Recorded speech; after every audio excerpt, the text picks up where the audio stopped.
ہندو مسلم ایسی پارٹی نہیں ہے جس کی تاریخ ایسی قربانیوں کی تاریخ ہو۔ حضرت شاہ عبدالعزیز صاحب محدث دہلوی نے 1803 میں آواز بلند کی تھی کہ ہمارا ملک غلام ہو گیا، اس غلام ملک کو آزاد کرانا اس ملک میں بسنے والے ہر مسلمان اور ہر شخص کا فرض ہے۔ کوئی مائی کا لاج نہیں تھا جو انگریز کی طاقت کے سامنے آزادی ملک کا نعرہ بلند کر سکتا۔ ایک مسلمان عالم دین نے اسی دلی کے اندر اس نعرے کو بلند کیا، اس کی جائیداد قلب کر دی گئی، اس کے مدرسے کو دفن کر دیا گیا، اس کو دلی بدر کر دیا گیا۔ لیکن یہ مسلمان ایسے نہیں تھے جو کسی ملک کے پیسے یا اس کی سطوت اور اس کی طاقت کے سامنے سر جھکا دیتے۔ جو انہوں نے اپنا موقف اختیار کیا تھا پتھر کی چٹان کی طرح، اسی طرح اس موقف کے اوپر کھڑے رہے۔ سب سے پہلا جہاد سن 1932 کے اندر ہوا، ہندوستانی لوگ تو جانتے بھی نہیں، اور اس کے اندر لوگ مر گئے، ختم ہو گئے۔ شاہ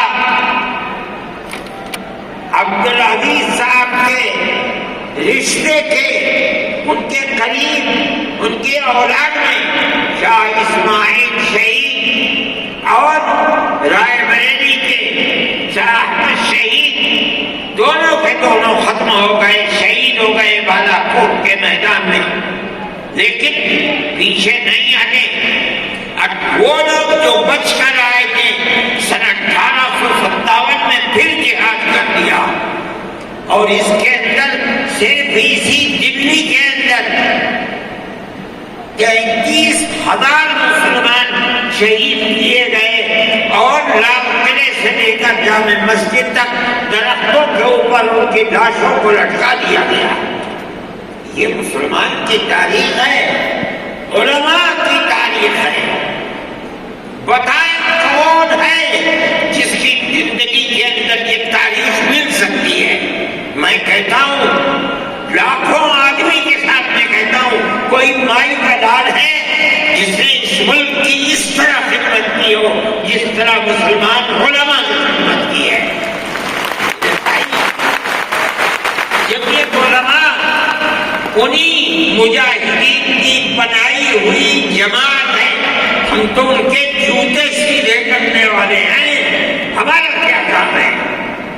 ایک ہی کام ہے کہ انہوں نے جو جمعیت کی بنیاد کے اندر ہندو مسلم اتحاد اور ملک کے ہر بسنے والے کو ایک پیغام دیا تھا پیار و محبت کا، ہم اسی پیغام کو لیے بیٹھے ہوئے ہیں۔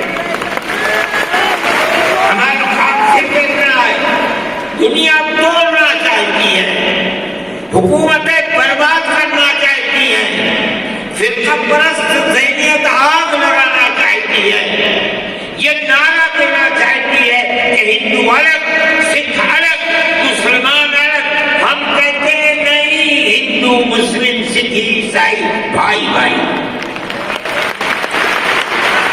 یہ ہمارا پیغام نہیں ہے، ان بزرگوں کا پیغام ہے جنہوں نے پھانسیوں کے تختوں کو چوما، اپنے اس ملک کے لیے چوما ہے، اس کی آزادی کے لیے چوما ہے۔